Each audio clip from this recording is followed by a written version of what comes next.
Hey everyone, I hope you're doing well. And today I'm going to share my experience with iPhone 16 Pro Max. After updating it from iOS 18.6 to iOS 18.6.2, I noticed some really interesting improvements in performance. Let's take a detailed look of how things have changed after this update. So let's start with Antutu, which gives us an overall performance score including CPU, GPU, memory, and user performance. As you can see, the iPhone 16 Pro Max scored 80,76,466 points. That's extremely already powerful for any smartphone. But after updating it to iOS 80.6.2, here's the benchmark. As you can see, let's run it. I know benchmarks are just numbers, but it really gives us an idea of how much Apple has done behind the scenes.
That's a massive difference, which shows that Apple has clearly optimized the hardware to push the performance.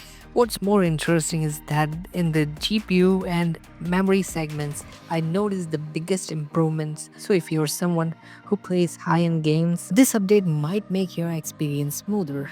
Alright, so let's take the Geekbench test, and now moving on to the Geekbench, which focuses more on CPU single core and multi-core performance. On iOS 18.6, I got 3481 in single core and 8704 in multi-core. After updating it to iOS 18.6.2, let's start the benchmark here.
Alright, the CPU benchmark is done. As you can see, it is really good. I got 3517 and 8704. Now let's go ahead and run the GPU benchmark.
Alright, it is done. As you can see, my device has hit 33,377. That's a really good score. And now let's go ahead. I'm gonna show you everything I ran over this device. Let's see the CPU benchmark first. I'm gonna let you show here. As you can see, this one. You can see that it is above the average score of 16 Pro Max. I have 100 more counts here and even in the multi-core. And now let me show you the, and in the GPU performance you can see 33,377 is amazing score. You can see it is above the average score here. This device has gone insane after this update. I gotta recommend you, it is amazing, and even in the Antutu benchmark, it is amazing. The difference here is a smaller compared to the Antutu, but the Geekbench usually reflects real-world tasks like app launching, browsing, and multitasking. So even small improvements means that the phone is working more efficiently. Benchmarks are the worst thing, but what about the actual usage? After update, I noticed apps opening a bit quicker and the animation feels a lot more polished. Even scrolling through the heavy apps like YouTube and Safari with multiple tabs feels a lot snapper. Battery life hasn't changed drastically for me. It's the same as before. A jumps from the scale. The iPhone 16 Pro Max is really running on its full potential. Battery life remains the same, which is good news. If you have iPhone 16 Pro Max, I recommend you to update it to iOS 18.6.2. You will likely notice the improvements yourself. That's it for today's video. I hope you found this useful. If you did, a like would be appreciated, and don't forget to hit the subscribe if you like. Thanks for watching. I'll see you in the next one.